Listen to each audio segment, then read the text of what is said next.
The little lover of the prince of the Beijing circle attempted suicide and climbed onto the Cross River Bridge. In order to appease her, the prince dispatched 100 luxury cars loaded with roses to propose to her, causing a traffic jam. The little lover was so touched that she fainted.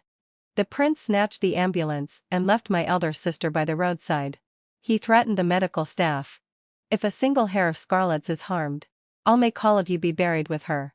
The luxury cars led the way to escort his little lover to seek medical treatment, while my elder sister died in the torrential rain. After the incident, Scarlett cried and said, "It's her own bad luck. Why should she blame me?" The prince led people to smash the mourning hall of my elder sister, burned a cigarette butt on my eyeball, and forced me to kneel and apologize to Scarlett. Overwhelmed with grief and indignation, I perished together with the two of them.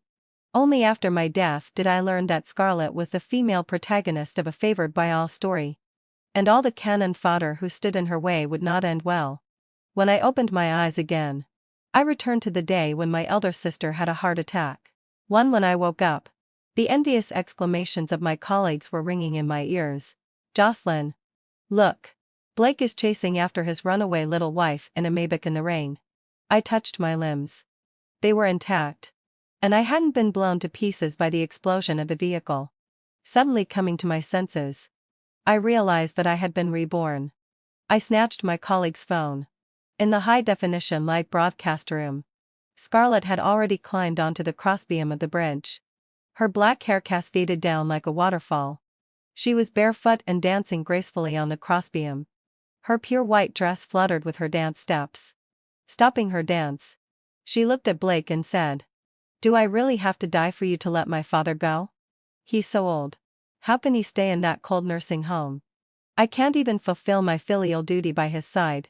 After saying that, a teardrop fell from the corner of her eye, and she made a gesture as if she was going to jump into the river. "Since that's the case, I wish you to lose your beloved forever and spend the rest of your life alone." Blake roared with red eyes. "How dare you? Your life belongs to me. I won't allow you to die for another man. If you dare to die, I'll make everyone in Zhongjing City be buried with you."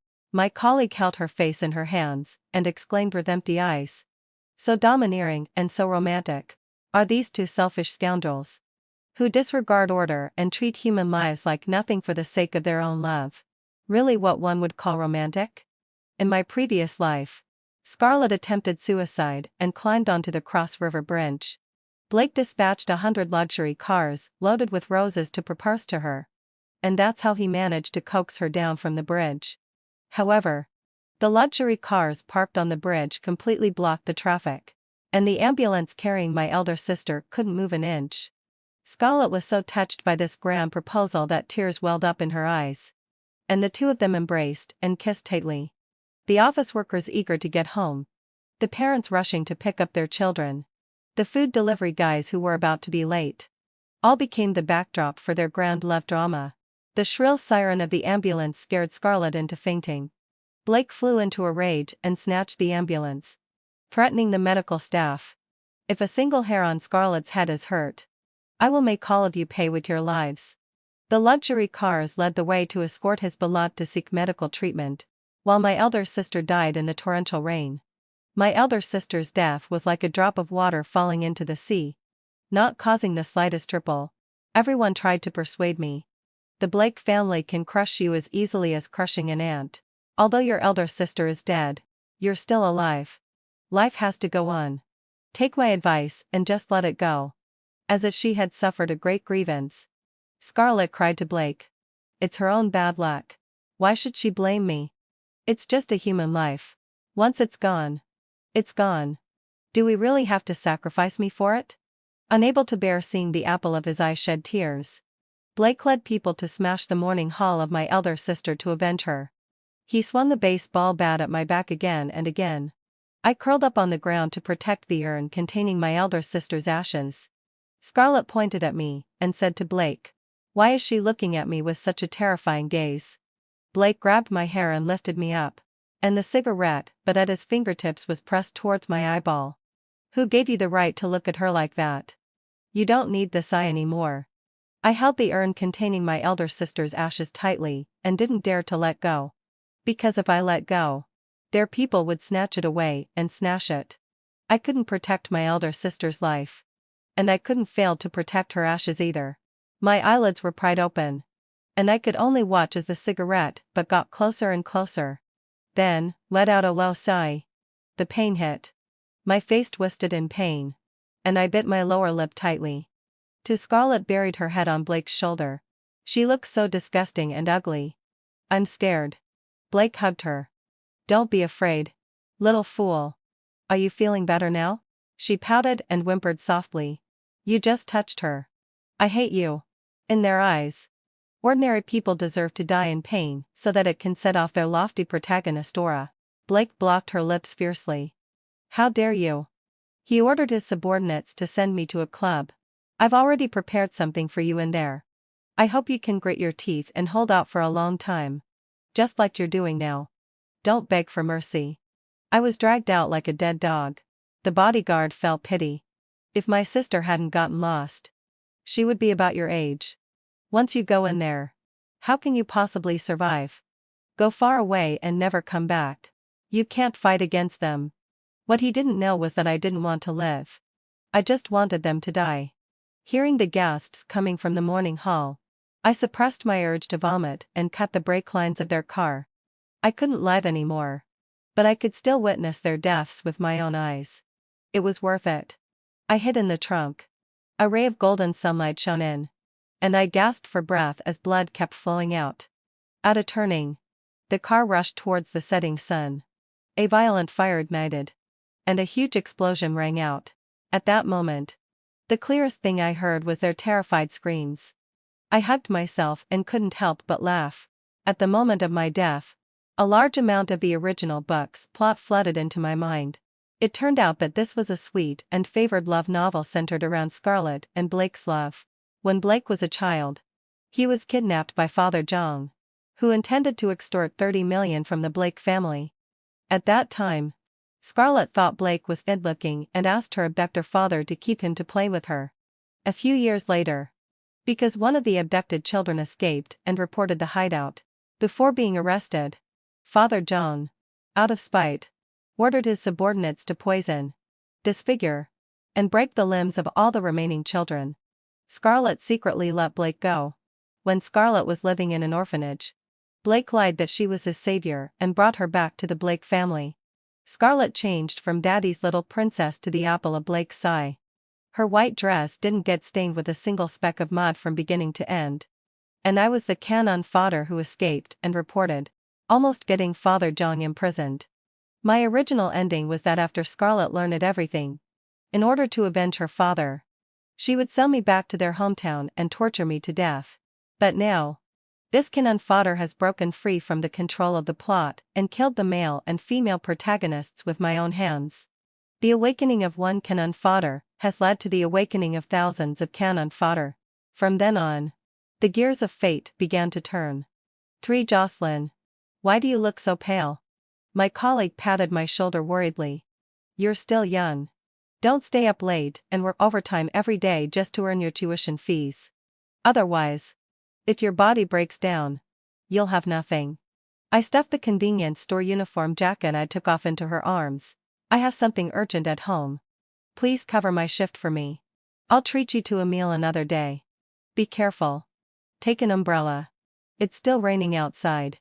Ignoring my colleague's shouts, I rushed straight into the rain. There's still time. This time, I must save my elder sister. The cold wind blew into my collar, making my hair stand on end. I tightened my collar and rushed towards the Cross River Bridge. At the moment, the bridge was completely blocked. Because Scarlett was attempting suicide. I looked down at my watch. There were still 15 minutes left. I had to clear the road before the ambulance arrived. I parked the car at the bridgehead. There were all the drivers and citizens who were blocked. The car was an advertising vehicle that the convenience store owner used to promote his business before. It came with a built-in speaker and an LED large screen. I turned on the broadcast, and my voice pierced through the rain curtain. People of Zhongjing City. Hello. I'm Jocelyn. Instantly, the noisy voices disappeared. After a brief moment of silence, a flood of curses came, Damn it. I'm already annoyed by the traffic jam. Can you shut up? All you know is to do these fancy things. What kind of nonsense are you going to feed us this time? I got out of the car, stood up straight, and slowly exhaled a breath of foul air. 20 years ago, a devil came to Zhongjing City. He lured countless innocent children with his false kindness and candies. With his violence and dirty hands, he shattered their futures. Some people around began to look surprised. I continued. I was also one of those children. But at that time, I was too young and was locked in a cold and dark room. My parents traveled to the ends of the earth to look for me. They were deceived, beaten to death, and finally buried in cement and died in a foreign land. When I finally escaped from there, I was like I had put on a mark that I could never take off. And the daughter of this devil is like a white jasmine flower nourished by the blood of countless children in that dirty and stinking cellar. She wears the most expensive clothes, and the blood flowing in her veins is full of sin. Yet she claims to be kind. Just because she's unhappy, she attempts suicide and makes countless people pay for her love. I want to ask, what's wrong with this world? I don't know who took the lead in clapping. After I finished speaking, I had already walked step by step to Scarlett. She couldn't pretend anymore. She fell out of Blake's arms and stared at me with wide eyes in panic. Is she going to ask me how I know all this? After dying once, I realized that what separated me from her was not just my elder sister's life. Nonsense. Do you think you can slander my Blake's woman with just a few words from a poor wretch like you? Blake quickly composed himself and protected Scarlett behind him. I leaned closer to him and lowered my voice. Whether it's slander or not, you know best, don't you? After all, who was it that managed to cover up the truth and help that scoundrel escape legal sanctions? Do I need to say it out loud? President Blake? Blake's face dark, and suddenly, I advise you to have a conscience. Digging up old scores like this will do you no good.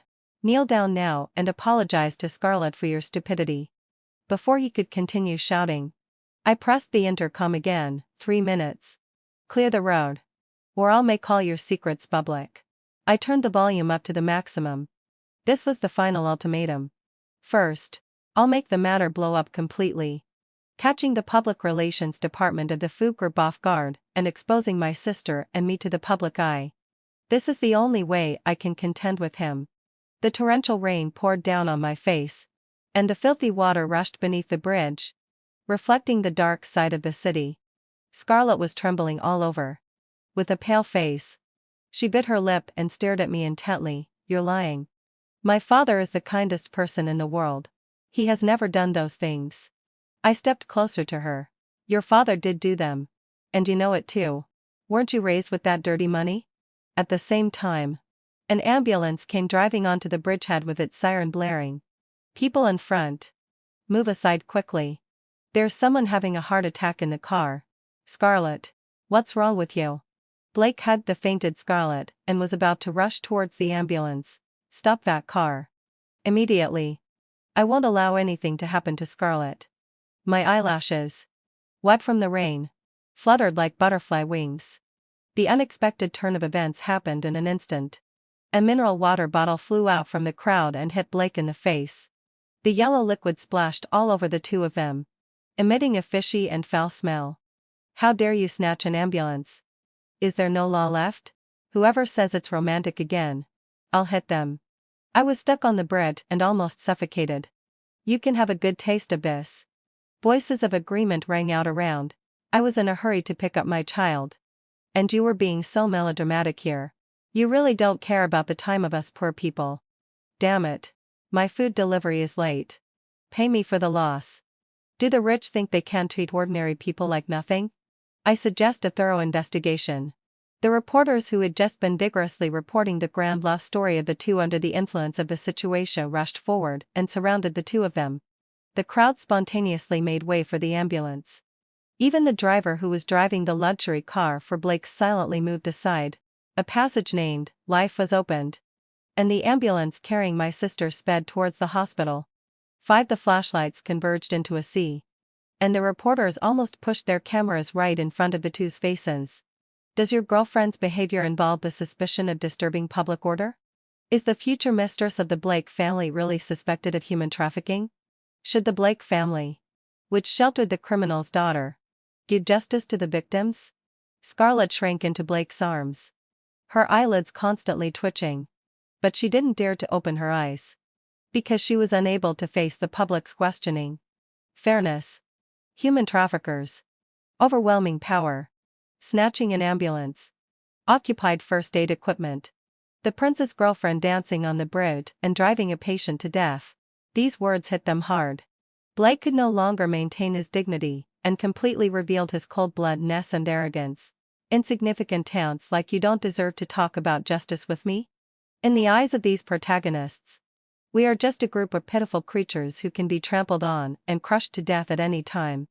They were born gilded, living under the brilliant lights and enjoying all the praise and envy.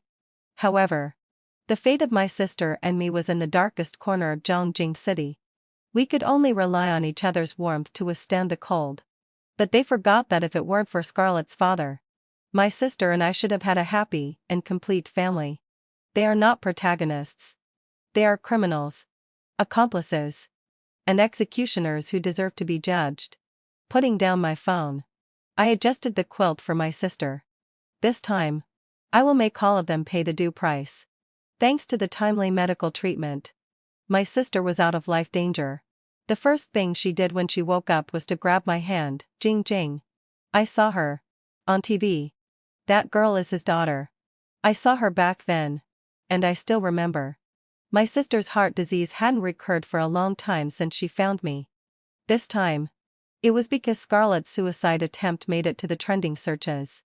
When my sister saw her face, she was so stimulated that her condition relapsed. Jing Jing, Jing. Can we really fight against them? I patted her hand to soothe her. Sister. Have you ever heard a saying? The barefoot don't fear those who wear shoes. 6. Even the public relations team of the Fu Group couldn't suppress the public opinion. They could only release the list of materials donated by the Fu Group to poor mountainous areas over the years to prove that they were a conscientious and good enterprise. I wasn't surprised when I saw Scarlett in the hospital ward. Blake came with her. She still had an air of arrogance. I apologize to you on behalf of my father. Is that enough? I can't just watch him go to prison. Can't you understand my filial piety as a daughter? Don't you have a father? With his crimes made public, there was only a dead end waiting for him. I twitched the corners of my mouth. My father? How dare you ask that? He and my mother had already found me. But they were blocked within the walls of the Western-style mansion you live in by your father. By your father. Scarlett's eyes flickered. No. I don't know about this. It wasn't my father who did it. You're lying to me. What are you pretending for? You should know better than anyone else. Your father raised you in great luxury with that money. His hands stained with blood often carried you on his shoulders. Do you think you can enjoy all that he brought you with a clear conscience just by pretending not to know? I pressed on step by step, and Scarlett fell to the ground. Blake protected her in his arms, and said coldly to me, "Name your price. Making such a big fuss about this. You just want money, don't you? Don't think I don't know what's on the minds of you poor people. 2 million should be enough to buy the lives of your parents. Right?" Seeing that I didn't answer, he said unhappily, "I advise you to be content with what you have. If you keep pushing, it will be too much." I looked at him. "I don't want money. I just want you to hand over that scumbag. You can choose for yourself whether to preserve your reputation and status or continue to shelter that scumbag." Scarlett interrupted me through gritted teeth. "No. My father is old. He can't suffer that." Jocelyn, limelighted too. "Why are you so vicious? You won't even spare an old man. You won't die a good death." After saying that, she stomped her sharp high heels heavily on the ventilator tube. My sister, lying on the bed, suddenly turned pale. I pushed Scarlett away and rushed over. "Sister." Beep, beep, the electrocardiogram curve belonging to my sister completely turned into a straight line. 7. The moment the medical staff rushed in, Scarlett fled in a hurry. My sister was wheeled away and sent to the emergency room. Blake threw the check in my face. 3 million. Plus the life of your sister. You can't blame Scarlett. She is the most innocent and kind. If you hadn't pushed her too hard, she wouldn't have been careless. Your family deserves this fate. Looking at his departing back, I pried a miniature camera out of the wall. That night, a post titled, "Isn't the life of the poor a life?" soared all the way to the top of the trending searches. A video clearly recorded the whole process of Blake bringing Scarlett to the hospital ward to morally coerce me. But failing, which resulted in my sister being sent to the emergency room, I directly donated the $3 million that Blake gave me to the Children's Protection Association. The postscript read, "I hope every child can grow up healthily by their parents' side. May there be no more human trafficking in the world." The irony was overwhelming. Netizens were so indignant that they wished they could dig out and scold the ancestors of Scarlett and Blake for generations. They said, "This is really astonishing. Do the rich think they can do whatever they want?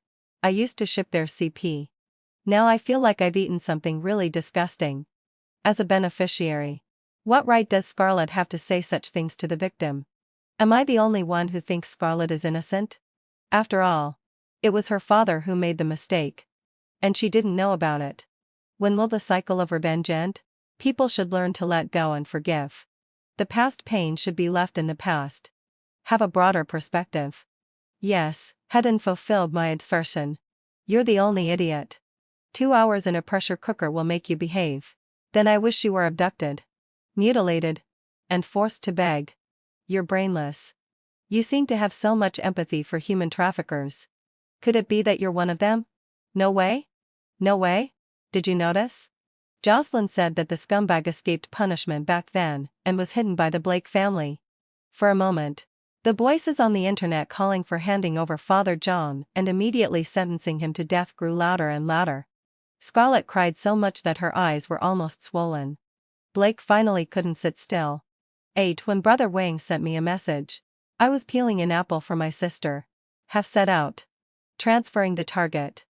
My sister winked at me. Was my acting on point? You could even win an Oscar. I handed the apple to my sister. Turning off the phone screen, I thought of what Brother Wang said to me before he let me go in my previous life. If my sister hadn't gotten lost, she should be about your age now. His sister was also abducted by Father John and her whereabouts were still unknown. I took the initiative to disclose this information to him. And he immediately agreed to help me gather information. Brother Wang was Blake's personal bodyguard, and he quickly sent me the location. It was a nursing home only 10 kilometers away from Zhongjing City. It was also specially built for Father John by Blake at great expense. The nursing home was extremely luxurious, equipped with a driver, a butler, a nanny, and chefs from 4 countries. I stared blankly at the half-eaten caviar and the seafood transported by air on the table. It was so ridiculous. He was hidden here living a luxurious life, while those families who lost their children had exhausted their family fortunes in search of their children, and their families were destroyed. My nails dug into my palm, leaving a trail of blood. He really deserved to die. Fortunately, having fulfilled my obsession, the car transferring Father John didn't doctor far before it was intercepted by the police. This man in his 50s showed no signs of the passage of time. It seemed that he had been living a comfortable life all these years. Father John knew very well that he couldn't escape and confessed to all his crimes. He admitted that he had done everything and that it had nothing to do with his daughter and son-in-law. He said arrogantly, "That nursing home? I built it myself. What's wrong with that? Was there anyone helping me? No, it was all my doing. I just wanted my daughter to live a good life. What's wrong with that? Shouldn't the ones at fault be those parents who couldn't even take good care of their own children? If they weren't so stupid, how could I have had the chance to abduct those children?" 9. The police dug out more than a dozen skeletons from under the nursing home. They were children of only a few years old, and their bones were already twisted and deformed before they had fully developed. Their parents were still on the painful journey of searching for them, not knowing that their children had been shattered and buried deep underground, never to see the light of day. After DNA comparison, it was found that they were all children who had gone missing in the past 20 years. One of the skeletons was Brother Wang's younger sister. She was only 8 years old when she got lost. The small skeleton showed signs that her hand and leg bones had been broken. The 10-finger bones were in an unnatural twisted state, and her fatal injury was an electric drill hole in the skull. When Brother Wang accompanied his mother to claim the body, his mother, who was also in her early 50s, already had gray hair. After her daughter got lost, she blamed and regretted herself countless times. Blaming herself for being careless and hating herself for not holding her daughter's little hand tightly. It was the little girl's 8th birthday that day, and she bought her a pink princess dress. The girl pointed at the teddy bear balloon and said sweetly, "Mom, I want that teddy bear. Okay?" Mother Wang kissed her soft cheek and said, "Of course, my baby." When she turned around after buying the balloon, her daughter was gone. The next time they met, they were separated by life and death. It's hard to imagine how much torture and abuse she suffered before her death. Mother Wang almost fainted from crying. She knelt on the ground and slapped herself again and again, saying, "It's all Mom's fault. It's Mom's fault. How could Mom be so bad? Mom didn't protect you well." I grabbed her hand and said, "It's not your fault, Auntie. It's the fault of those crazy beasts. It's the fault of those scumbags who covered up for the evil people." Mother Wang leaned on my shoulder and wept bitterly. So many years.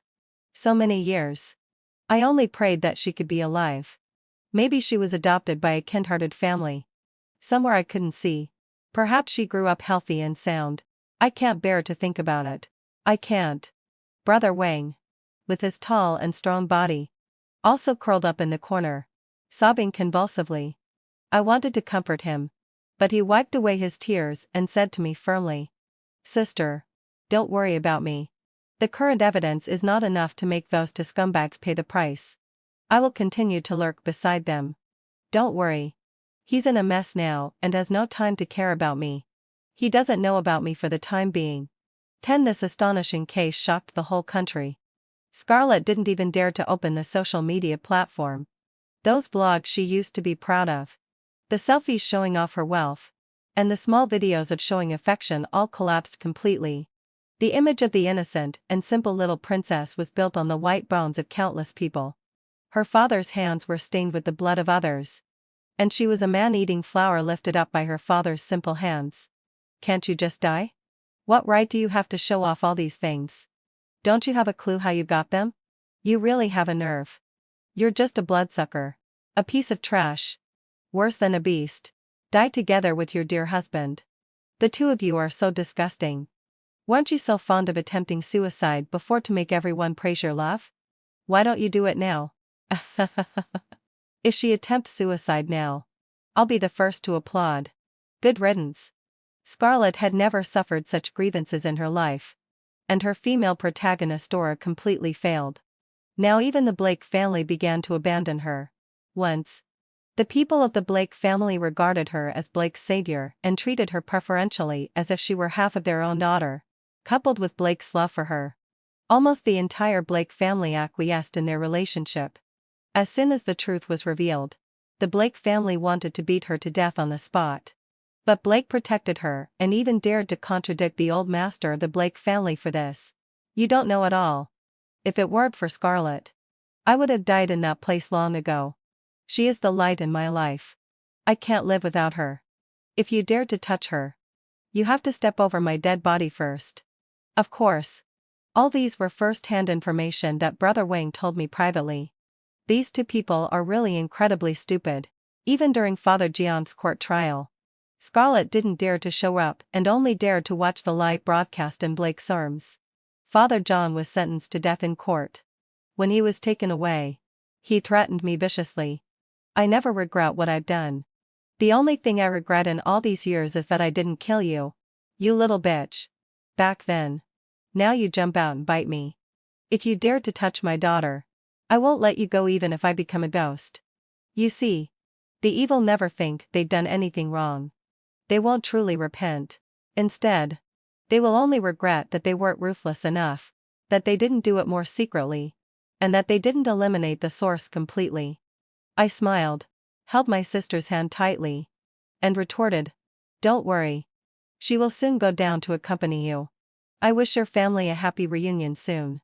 Remember to shout loudly when you go to the Avicii hell. That way, having fulfilled my obsession, I can drink champagne to my heart's content when I celebrate." 11 When my sister and I were on our way home, a person rushed out from the dark corridor. Sister. Be careful.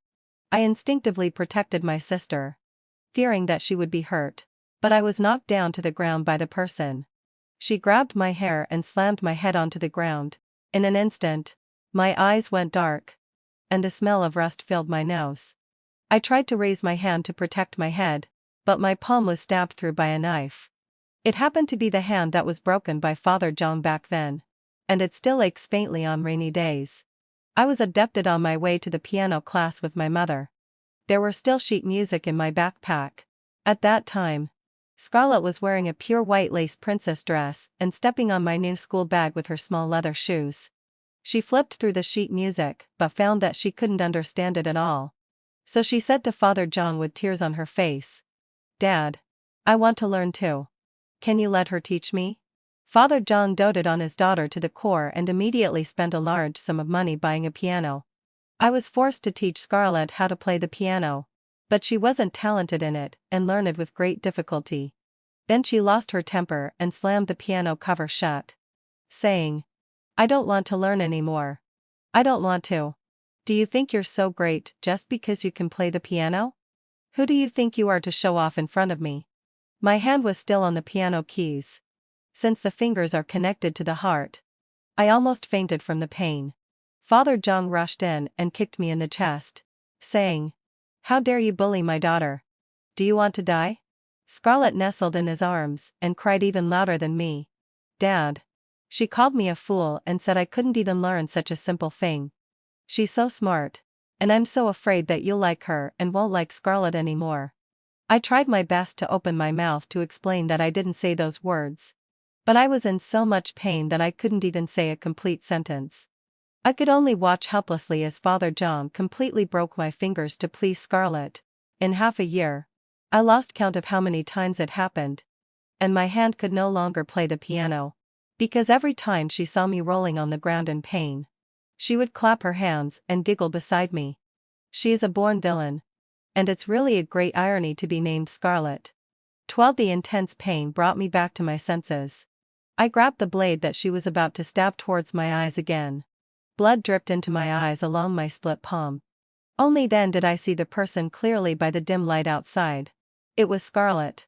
She had lost a lot of weight after not seeing her for 2 months, and her eyes were filled with a desperate sense of death and madness.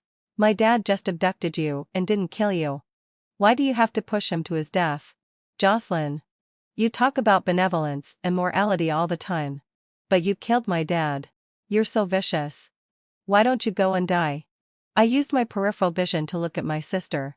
She was thrown to the ground by the inertia just now. Her forehead hit the staircase handrail, and a small patch of blood oozed out. Her condition wasn't good. You don't blame your own parents for not taking good care of you, but you blame my dad. This is a deliberate act of revenge. People like you who only know how to shift the blame are nothing but trash. I'm doing justice for the heavens by killing you today. The blade gradually approached my eyes. Excitement flashed in Scarlett's eyes, and she even couldn't help curling the corners of her lips, showing a terrifying smile. I didn't say anything. Talking one more word with such a person is just a waste of breath, because she won't listen at all. She is extremely selfish and can't empathize with anyone. Scarlett was still cursing nonstop. I seized the opportunity, snatched the knife from her hand, and stabbed it into her eye. She let out a scream, covered her eyes, and rolled on the ground, shouting, "Bitch! How dare you touch me? My dad won't let you bow. And Brother Blake won't let you go either. Your dad is already dead. Go find him in hell." Just as I was about to call 120, I received a call from the hospital. "Jocelyn, a suitable heart source has been found for your sister." Just as the doctor finished treating my wound, my sister and Scarlett were sent to the operating room. The police and Blake arrived shortly after. 13 Blake rushed over and tried to strangle my neck, saying, "If anything happens to Scarlett, I'll take your life. Even if you die 100 times or 1,000 times. It won't be enough to offset the pain she suffered today."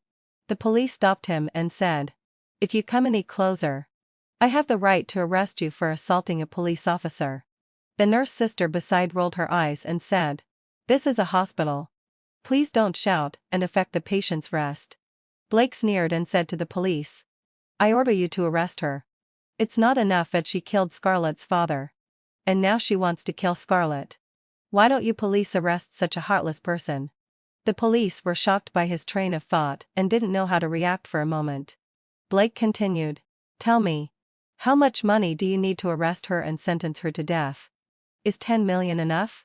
I'll call someone right away to transfer it to your account." The police frowned and pushed his hand away, saying seriously, "Bribing public officials in public. Does Blake think he doesn't have enough charges against him?" I sneered and waved my phone, which was live streaming, at him. "Sorry.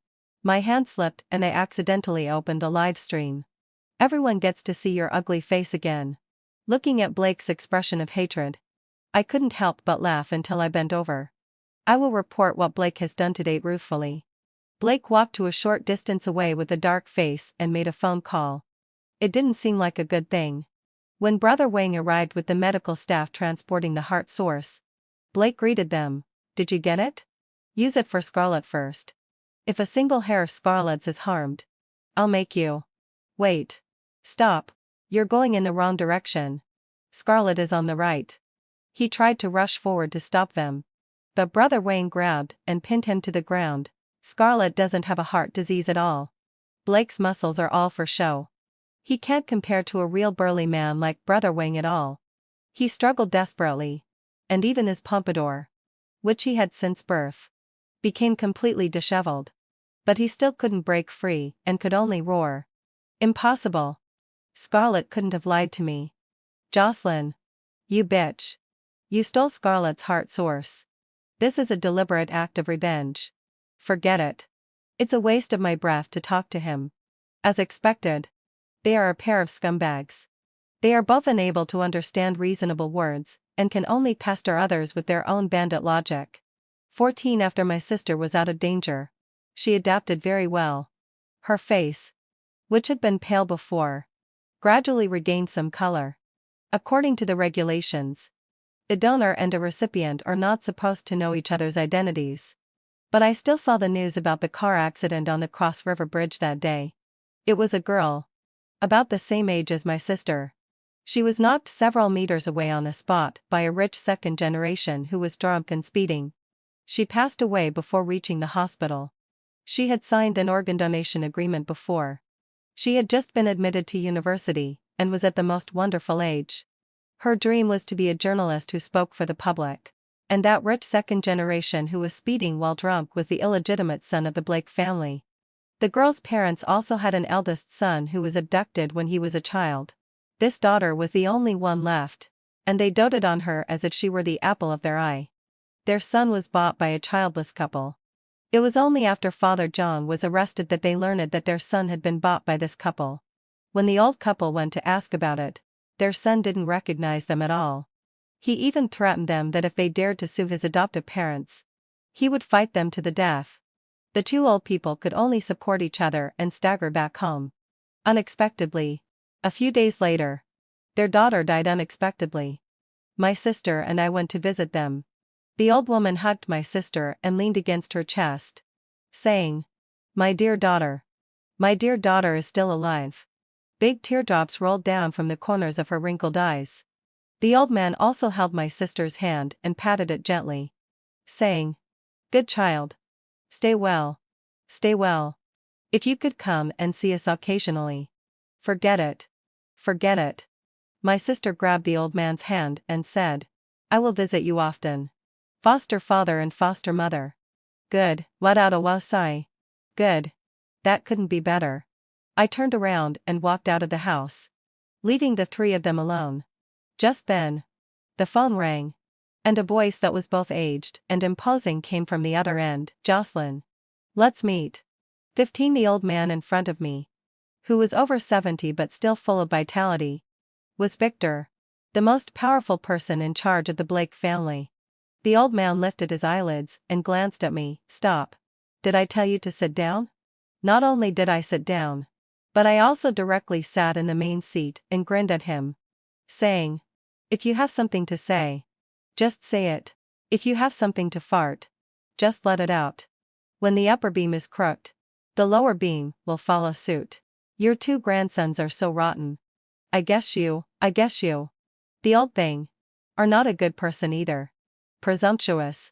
The old man was so angry that he raised his walking stick and was about to hit me. If you hit me, I might end up in the hospital. But if I hit you, I'm afraid you'll go to the underworld. It took the old man a while to catch his breath. He sat down in front of me, drank a cup of tea, and barely maintained his dignity before stating his purpose. You go live on the internet and apologize. Saying that Blake didn't steal your sister's heart source and that what happened in the hospital was all a misunderstanding. I poured myself a cup of tea and took a sip, and then? The old man thought he had convinced me and sneered. Aren't you poor people always short of money the most? As long as my grandson's life can be saved, I'm willing to pay any amount of money. What kind of tea is this? It tastes so strange. I can't drink it at all. I spread my hands and said helplessly. Maybe it would have worked before. But not now. The whole internet has seen your crafty and treacherous face. I pointed to the button on my chest, which was a hidden camera. The police specifically equipped it for me before I came. Seeing his old-faced witch, I added, once you step out of this door today, you can just wait to go to jail. You tried to whitewash yourselves by donating supplies to poor mountainous areas.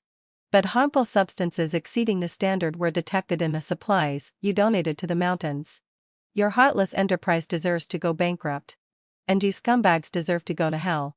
I think you shouldn't try to break them up either. One is a family of human traffickers. And the other is a heartless enterprise. Aren't they a perfect match in social status? The old man's subordinate whispered a few words in his ear. His eyes rolled back, his legs kicked, and he fainted. 16 Brother Wang posted a recording online, completely collapsing the edifice that had oppressed Zhongjing City for many years. In the recording, Blake Stone was extremely arrogant. The lives of the poor are worthless life. What good things do they deserve? It's already good enough that we gave them something. How dare they bite the hand that feeds them? They deserve to be poor. A bunch of miserable dogs. A small kindness can earn gratitude. But a great kindness can breed hatred. We've raised a bunch of ungrateful wretches.